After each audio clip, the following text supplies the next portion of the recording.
23 दिसंबर 2024 जब पूरी दुनिया क्रिसमस के सेलिब्रेशन की तैयारी कर रही थी, उसी समय ब्राजील के टॉरेस सिटी में एक परिवार की खुशियां मौत के तांडव में बदलने वाली थी।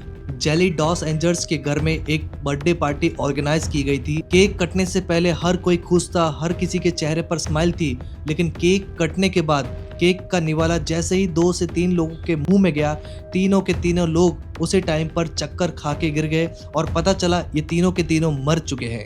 आखिर उस सेलिब्रेशन वाली रात का अंत इतना खतरनाक और डरावना कैसे हुआ, जानेंगे इस केस के अंदर। जब पुलिस ने इस केस की इन्वेस्टिगेशन स्टार्ट की, तब ब्राजील ही नहीं पूरी दुनिया के रोंगटे खड़े हो गए। जब पुलिस ने मर्डर वाले जगह की सारी चीजों की इन्वेस्टिगेशन स्टार्ट की, तो पुलिस को उस केक के अंदर आर्सेनिक पाया गया।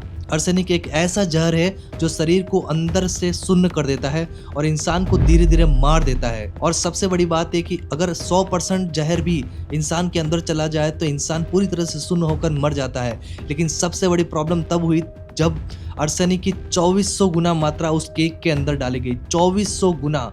आटे के हर केजी के अंदर 65 ग्राम आर्सेनिक को मिलाया गया था, यानी कि मौत का पक्का इंजाम। और जो मर्डर कर रहा था वो चाहता था कि कोई बिल्कुल भी बच ना सके। लेकिन सबसे बड़ी बात, ये कोई इंसिडेंट नहीं था, बल्कि ठंडे दिमाग से किया गया एक मर्डर ही था। पुलिस का जो शक था वो मोरा के ऊपर था, क्योंकि मोरा उसकी सांस और उसके रिलेटिव्स के ऊपर अंजाम लगा रही थी, बिना सोचे समझे कि इन लोगों ने ही ये सब किया है। लेकिन पुलिस को एक और चीज ऐसी पता चली जिसमें मोरा के ऊपर जो शक था वो और ज्यादा गहरा हो गया, क्योंकि कुछ महीने पहले मोरा के जो ससुर थे उनका भी डेथ हो गया था। बट उस टाइम पे उनकी जो डेथ थी वो उसे फूड पॉइजनिंग मानकर छोड़ दिया गया। लेकिन जब ये केस सामने आया तो मोरा के ससुर की डेड बॉडी को भी उसकी कब्र से बाहर निकालकर री एग्जामाइन करने के लिए लेबोरेटरी में भेज दिया गया। तो उनकी बॉडी में से ही इतना मात्रा में आर्सेनिक पाया गया। अब तो शक और ज्यादा गहराता जा रहा था, क्योंकि ये आर्सेनिक की मात्रा कुछ ज्यादा ही मात्रा में मिला दी गई थी। क्योंकि पुलिस को अब समझ में आ रहा था मोरा या कोई और एक सीरियल किलर की तरह पूरी की पूरी फैमिली को खत्म करने का प्लानिंग कर रहा था। और पुलिस ये सोच ही रही थी कि मोरा ही एक ऐसी लेडीज हो सकती है इस पूरे केस के अंदर जो ये सारी चीजें कर रही थी, क्योंकि मोरा का ही सब कुछ होने वाला था। इन लोगों को मारकर सारी प्रॉपर्टीज और फिर बाद में जो बैंक बैलेंस था इन सारी सब रिलेटिव्स का, वो मोरा के हाथ में ही आने वाला था। क्रिसमस की वो सेलिब्रेशन वाली रात जो सेलिब्रेशन और मजे के लिए ऑर्गेनाइज की गई थी, वो एक ट्रिपल मर्डर में बदल जाती है। मोरा को सलाखों के पीछे डाल दिया जाता है।